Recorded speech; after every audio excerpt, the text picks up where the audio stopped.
আপনি আপনি থামবেন না প্লিজ। বলুন তারপর কি হলো? তারপর আর কি, মাধুরী দেবীকে আর সন্দেহের তালিকায় রাখা গেল না, বাদ দিতে হলো। এরপর এরপর অনিল বাবুর সেই রাত্রে বাড়ি থেকে বেরোনোর ঘটনাটা আমার সামনে আসে। অপরাধী এত বুদ্ধি করে অপরাধটা ঘটিয়েছিল যে সন্দেহজনক ব্যক্তিগুলো বারবার কেমন যেন বদলে বদলে যাচ্ছিল, আর খুব স্বাভাবিকভাবেই আমি আর কোনো দিশা খুঁজে পাচ্ছিলাম না। কিন্তু মা বিশালাক্ষীর দেখানো সূত্র ধরে আমি একটা দিশা খুঁজে পাই।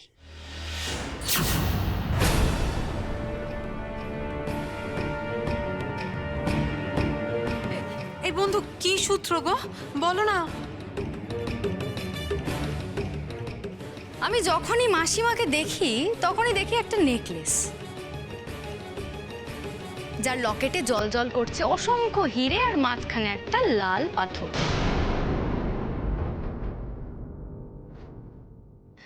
আর আপনারা সবাই আমাকে বলেন যে এরকম কোনো লকেট বা নেকলেস বাস্তবে নেই আর কোনোদিনও ছিলও না।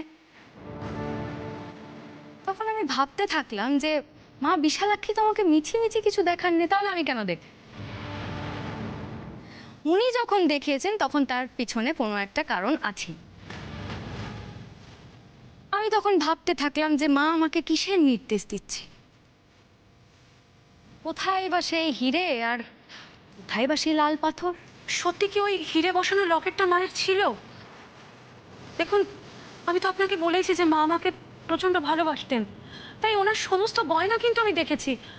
আমি কিন্তু কখনো ওরকম লকেট দেখিনি। দেখুন, ওরকম হীরের লকেট আদতে আছে কি নেই সেটা কিন্তু আমি সোজা কোনো উত্তর দিতে পারবো না, কিন্তু একটা কথা বলতে পারি যে হিরে আছে, লাল পাথরও আছে, কিন্তু লকেটটা নেই। আর আমাকে হীরের সন্ধান দেন অনিরুদ্ধবাবু।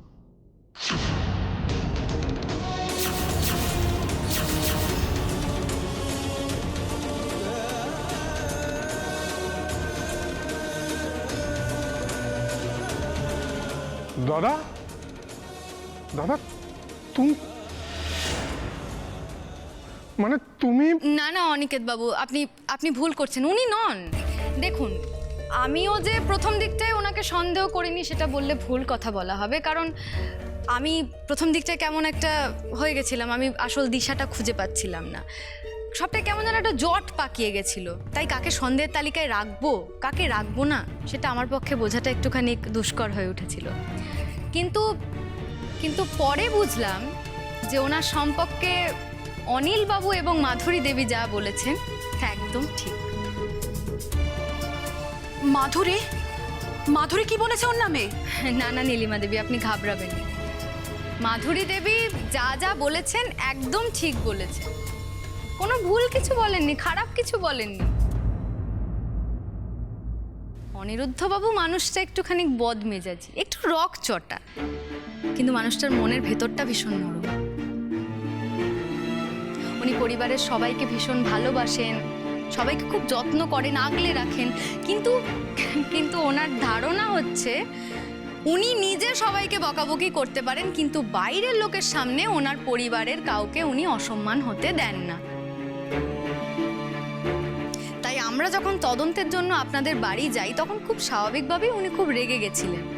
আর এটাই তো স্বাভাবিক, উনি তো তখনও জানতেন না যে কে আসল অপরাধী, আর এখনো জানেন না। কিন্তু উনি একটা জিনিস জানেন যে 3 বছর আগে ওনার আলমারি থেকে কিছু হিরে চুরি যায়, এবং কে চুরি করেছিল সেটা উনি জানতেন। কি অনিরুদ্ধবাবু, ঠিক বললাম তো?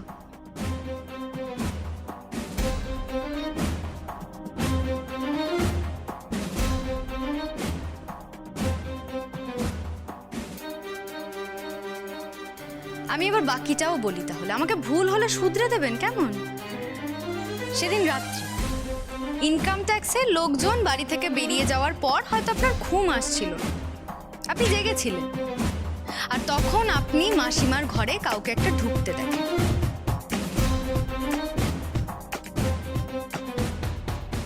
তারপর মাসিমা হারিয়ে যাওয়ার পরে আপনার মনে একটা ক্ষীণ সন্দেহ জন্মায় যে হিরে চুরি হয়ে যাওয়া আর মাসিমার হারিয়ে যাওয়ার মধ্যে কোনো না কোনো একটা যোগ আছে। তাই আপনি আমাদের তদন্তে বাধা দেন, কারণ আপনি ভেবেছিলেন বৃদ্ধা মা তো চলে গেছেন, কিন্তু এখনো কেঁচো খুঁড়তে গেলে সাপ বেরোতে পারে, তাই আপনি নিজের পরিবারের লোকজনকে বাঁচাতে আমাদের কাজে বাধা দেন এবং পুলিশ বাবুর নামে অভিযোগ করেন, আর একটা এরকম বোকামো করে ফেললেন। আমি ভুল করেছিলাম, আমাকে আপনি ক্ষমা করে দেবেন মিস্টার কর্মকার। না অনিরুদ্ধবাবু, বিশ্বাস করুন এখন আপনার প্রতি কোনো গ্রাজ নেই, আমার কোনো ক্ষোভ নেই। হ্যাঁ, খারাপ লাগাটা একটু ছিল, কিছুদিন আগে পর্যন্ত ছিল, কিন্তু নয়নমার দৃষ্টিতে আমি আপনাকে অ্যানালিসিস করেছি, আমি বুঝতে পেরেছি আপনি খুব ভালো মানুষ। আজকের পৃথিবীতে যখন সবাই নিজের স্বার্থ দেখে, যৌথ পরিবারের কনসেপ্টটা যখন বিলুপ্ত প্রায়, সেই সময় আপনি নিজের পরিবারের কথা ভেবেছেন, বট গাছের মতো সোজা হয়ে দাঁড়িয়ে আছেন, আপনার পরিবারটাকে রক্ষা করার চেষ্টা করেছেন। এতে আপনার প্রতি আমার শ্রদ্ধাটা বেড়ে গেছে অনিরুদ্ধবাবু।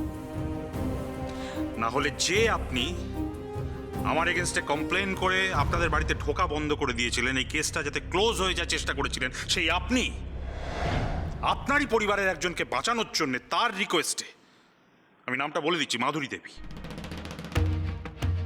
মাধুরী দেবীকে বাঁচানোর জন্য আপনি আবার আমাদের অ্যালাউ করলেন আপনাদের বাড়িতে ঢুকতে এবং এই কেসটার ইনভেস্টিগেশন শুরু করতে।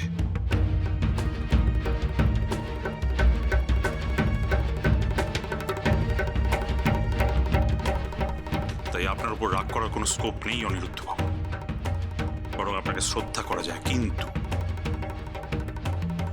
আপনার জন্য আমার একটু আফসোস হচ্ছে, জানেন তো,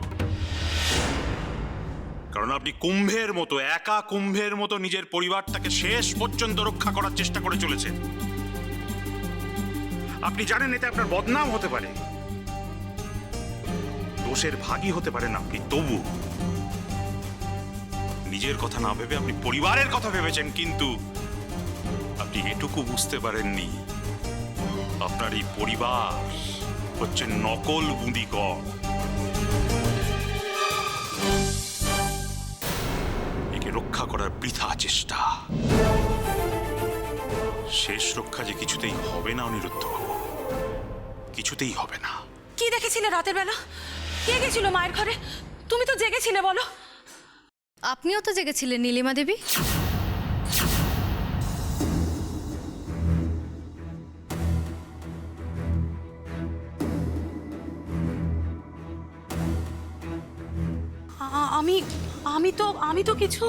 আমি তো কিছু করিনি। না না, আপনি মাসিমাকে কিচ্ছু করেননি সেটা আমি জানি। আপনি মাসিমাকে খুব ভালোবাসতেন, আপনার ভালোবাসায় কোনো খাদ ছিল না, ঠিক আছে। মাসিমা আপনাকে যেমন ভালোবাসতেন, আপনিও মাসিমাকে ভালোবাসতেন, কিন্তু সেই রাতে যে আপনিও জেগেছিলেন এই কথা কিন্তু সত্যি। কেন জেগেছিলে তুমি? সে রাতে আমার মাথা ধরেছিল, আমি স্টাডিতে শুয়েছিলাম, আমি দেখিনি যে তুমি জেগেছিলে। কেন জেগেছিলে? অনিরুদ্ধবাবু, আমি বলছি, সবটা আপনাদের না জানলেও চলবে, তবে ঘটনাটা হচ্ছে কেউ একজন কিছুদিন ধরে কলিকে খুব উত্ত্যক্ত করার চেষ্টা করছিল। অনিলাভবাবু ওনার বড়দার কিছুটা স্বভাব পেয়েছেন, তাই নিজের পরিবারের সম্মান বাঁচাতে সেই রাত্রে নিজে ঝুঁকি নিয়ে ওই মানুষটাকে শায়েস্তা করতে উনি বেরোন। অনিলাভবাবু যেহেতু ওনার ভাইজিকে কথা দিয়েছিলেন যে এই কথাটা বাইরের আর কেউ জানবে না, তাই সেই কথা রাখতে উনি ওনার স্ত্রীকেও কিছু জানাননি। এই কথাটা শুধুমাত্র অনিলাভবাবু, নীলিমা দেবী এবং কলি ব্যতীত কেউ জানে না, আমি সদ্য জেনেছি। আমায় ক্ষমা করিস অনিল, আমিও তোকে ভুল বুঝেছিলাম। ছি, বড়দা, তুমি আমার কাছে ক্ষমা চাইছো কেন?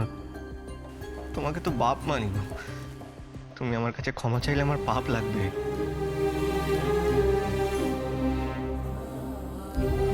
অনিরুদ্ধ লাহিড়ী কারো সামনে চোখে জল ফেলে না, কিন্তু আজ বাড়ি ফিরে দরজায় এটে দু ভাই একে অপরকে জড়িয়ে ধরে কাঁধ করে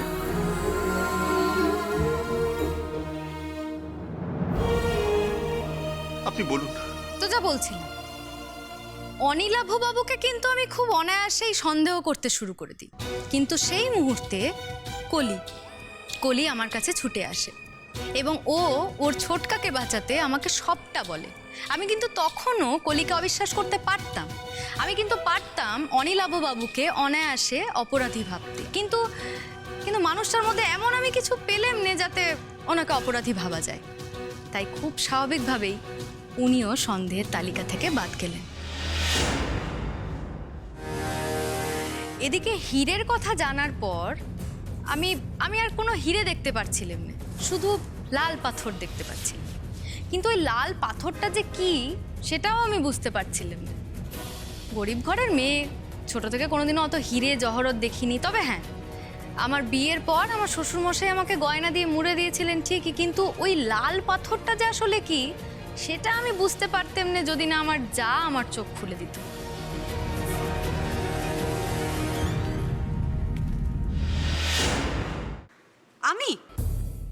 আমি তোমার চোখ খুলে দিয়েছি?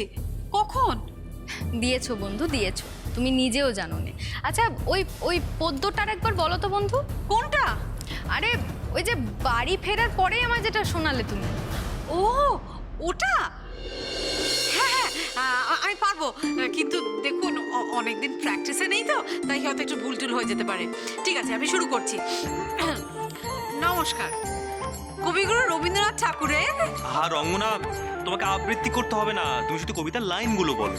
আচ্ছা, আমারই চেতনার রঙে পান্না হলো সবুজ, চুনি উঠলো রাঙা হয়ে। ব্যাস, ঠিক আছে, এইটুকুতেই হবে। তো এই পদ্যটা শোনার পরে আমি বুঝতে পারলাম যে ওই লাল পাথর আসলে চুনি।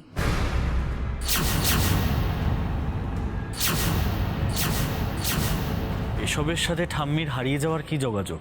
আছে কোরক বাবু, আছে। সবচেয়ে বড় যোগাযোগটা তো এর সাথেই আছে।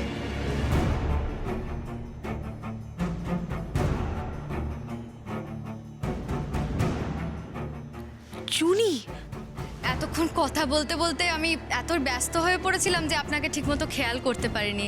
আচ্ছা কোরক বাবু, আপনার যেদিন পায়ে চোট লাগে আমি তো গেছিলাম সেখানে, তখন তো আপনার এরকম অবস্থা ছিল না, তাহলে এখন কি এমন হলো?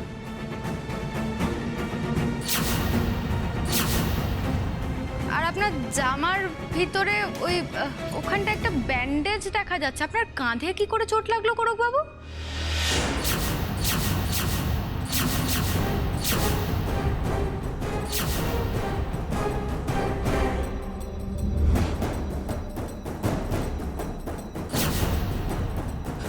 ওখানেও চোট আছে, মানে এমন কিছু ইনজুরিজ থাকে যে শুরুতে পেনটা সেভাবে বোঝা যায় না, কিন্তু আস্তে আস্তে পেইন এত ডেভেলপ করে যে পেশেন্টের সেন্স পর্যন্ত চলে যেতে পারে। সেই জন্যই ওনার অবস্থা এত খারাপ হয়েছিল। হ্যাঁ, সে তো হতেই পারে, কিন্তু এসব ডাক্তারি ব্যাপার আমি অতটা বুঝি না। আচ্ছা আচ্ছা আচ্ছা, সে রাতে আসলে কি হয়েছিল একটু বলুন না প্লিজ। সত্যি খুব অধৈর্য হয়ে পড়েছে, আর পাচ্ছি না। হ্যাঁ দেখুন, কথাটা হয়তো আপনাদের শুনতে খুব একটা ভালো লাগবে না, তবে যখন সবটাই বলছি এটাও বলি। ঘটনার সূত্রপাত কিন্তু মাসিমা যেদিন রাত্রিবেলা উধাও হন সেদিন নয়, তার দুদিন আগে। দুদিন আগে অনিরুদ্ধবাবুর আলমারির নকল চাবি তৈরি করে কেউ একজন লুকোনো হিরেগুলো চুরি করে নেয়।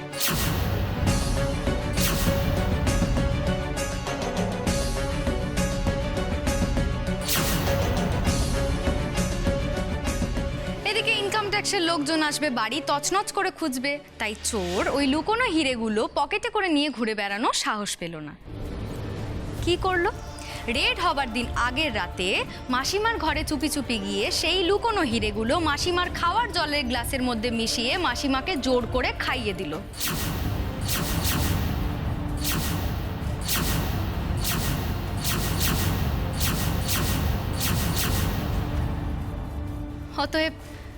অতএব চোরাই মাল পাচার হয়ে গেল মাসিমার পেটে। কি বলছেন আপনি? হিরেগুলো মাকে? হ্যাঁ, খুব ভয়ানক কূট বুদ্ধি এই অপরাধীর। আচ্ছা আচ্ছা নীলিমা দেবী, আপনার আপনার মনে আছে আমি আপনাকে জিজ্ঞাসা করেছিলাম যে মাসিমা চিনি খেতেন কিনা? হ্যাঁ হ্যাঁ মনে আছে মনে আছে, আমরা বলেছিলাম তো মা সুগারের পেশেন্ট। সেদিন অনিলও ছিল আমাদের সঙ্গে। হ্যাঁ, তো ঘটনা হচ্ছে আমি মাসিমার জলের গেলাসের মধ্যে যে চিনির মতো দেখতে জিনিসটা দেখছিলাম সেটা আদতে চিনি নয়, সেটা ছিল ওই হিরেগুলো।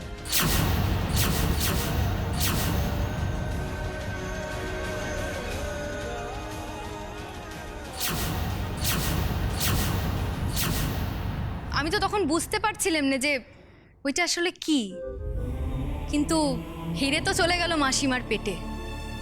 মানুষটা না পারেন কথা বলতে, না পারেন চলতে, অসহ্য কষ্ট পেয়েছিলেন মনে হয় মানুষটা, কিন্তু কাউকে প্রকাশ করতে পারছিলেন না। এভাবে একটা দিন কাটে।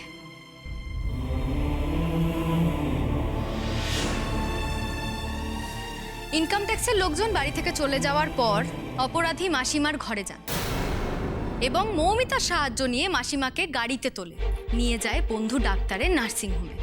মৌমিতা ফাঁকা হুইল চেয়ার নিয়ে এসে ঘরে এসে ঘুমানোর ভান করে পড়ে থাকে।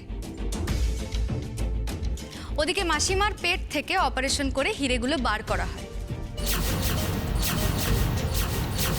কিন্তু অসুস্থ শরীরটা সেই ঝক্কিটা না নিতে পেরে মানুষটার সেখানে মৃত্যু হয় এবং সেই মৃতদেহ মুড়ে একটা পরিত্যক্ত পুকুরের মধ্যে ছুঁড়ে ফেলে দেওয়া হয় এবং সেই পুকুরটা ছিল একটা চামড়ার কারখানার পাশে। আর খুব স্বাভাবিকভাবে সেই চামড়ার কারখানা থেকে ভীষণ দুর্গন্ধ আসে এবং অপরাধী এতটাই চালাক যে সে জানতো মৃতদেহটাকে যদি সেই পরিত্যক্ত পুকুরের মধ্যে ছুঁড়ে ফেলা হয় তাহলে ওই দুর্গন্ধটাকে ছাপিয়ে মৃতদেহ পচে যাওয়ার গন্ধটা খুব একটা মানুষের নজরে আসবে না। আর তার জন্যই আমি ঘরের মধ্যে এত জল দেখতাম। আপনারা ভাবতে পারছেন মানুষটা কতটা কষ্ট পেয়েছে আর এই অপরাধী কতটা চক্রান্ত করেছে ওনার পিছনে। এত কষ্ট দিয়েছে মাকে। শিউরে ওঠার মতোই ঘটনা। এবার একটা মজার ব্যাপার দেখুন, এই যে পুকুরটার কথা আমি বলছি সেটা আবার কোরকবাবু বর্তমানে যে নার্সিংহোমে ভর্তি আছেন তার থেকে খুব একটা দূরে নয়। এসব কথার মানে কি? আমার নার্সিংহোমের কাছাকাছি পুকুর থাকতেই পারে, কিন্তু সে কথা এখন বলছেন কেন? এমন ভাবে বলছেন যেন আমি যেন। ঠিকই তো,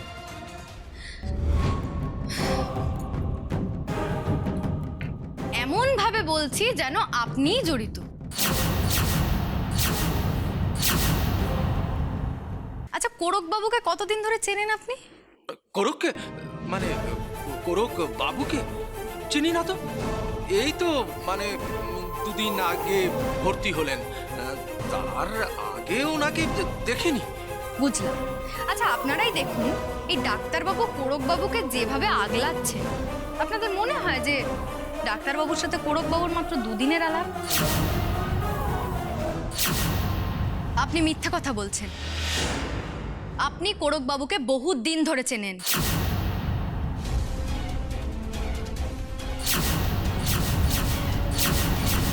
আর এই যে জুলপি চুলকোনোর অভ্যেসটা আপনার মুদ্রা দোষ, যেটা 3 বছর আগেও ছিল এখনো আছে।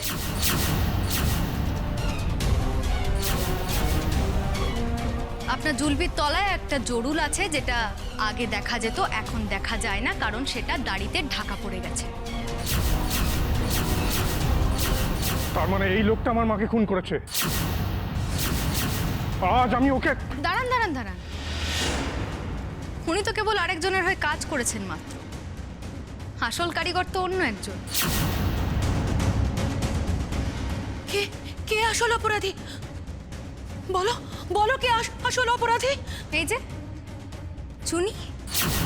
Chunilal.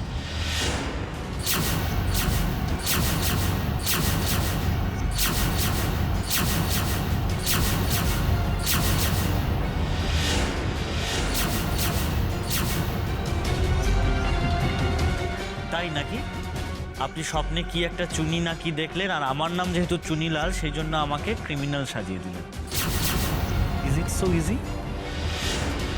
Please please stop this nonsense. পুলিশবাবু, পুলিশবাবু আপনার লোকজন তৈরি তো? একদম তৈরি নয়। কারণ কোরকবাবুর পায়ের এই আঘাতটা কিন্তু সত্যি নয়, পুরোটাই নাটক। তাই উনি চাইলেই যে কোনো সময় পালিয়ে যেতে পারেন।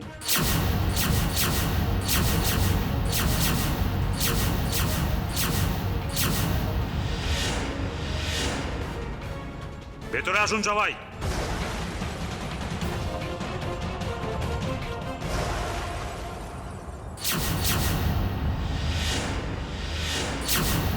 পুলিশ দেখিয়ে আমাকে ভয় দেখাবেন ভেবেছেন? প্রমাণ করতে পারবেন যে আমি ঠাম্মিকে খুন করেছি? সেভাবে হয়তো প্রমাণ করতে পারবো না কোরকবাবু, কারণ আপনি তো আর ছবি তুলে খুন করেননি মানুষটাকে। কিন্তু যে জিনিসটা প্রমাণ করতে পারবো সেটা হচ্ছে আপনার কাঁধে লাগাই চোটটা। মৌমিতাকে মারতে গিয়ে পুলিশের গুলি লেগেছিল আপনার কাঁধে,